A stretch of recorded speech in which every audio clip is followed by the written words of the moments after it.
জানাই এরকম ভাইদেরকে প্রত্যেকটা গ্রামে প্রত্যেকটা শহরে যদি এরকম করা উচিত তাহলে সমাজটাকে খুব অল্প সময় পরিবর্তন করা যাবে। দেখুন এই ভিডিওটি।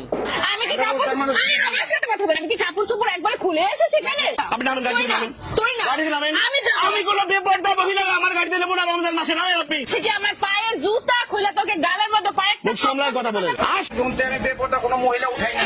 নামেন। আমরা রোজা থাকি, আমরা রোজগার আমার ওস্তাদের নিষেধ। নামেন। মাসের মধ্যে আমরা বেপরদা কোনো মানুষ উঠাই না। আচ্ছা ভাই আমি নিয়ে যাবো না যাচ্ছি। না না আমি বেপরদা মহিলা নিব না। আরে চলো তো চলো। না আমি যাব না। যাবা না? না না আমি যাব না।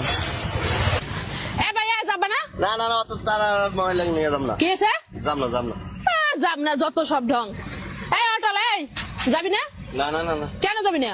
আরে না বেপরদা মহিলা আমার গাড়িতে উঠে নাম নদী যান। ওরে বাবা বেপরদা মহিলা আমার গাড়িতে উঠে না। চল ইন্দে চল। আরে ওদিক যান আপনি। কি রে বাবা না খাইয়ে চেহারা মানে শুকিয়ে গেছে 20 টাকা পাবে তারপরে হয় না। এই অটোলা কই? অটোলা ভাই তোমার হাত পা ধরছি ভাই তুমি আমার গাড়িতে নাও। দেখো আমার ইমার্জেন্সি প্লিজ মাথা কাপড় দেন আগে, মাথা কাপড় দেন। এই যে ভাই তালি দেন।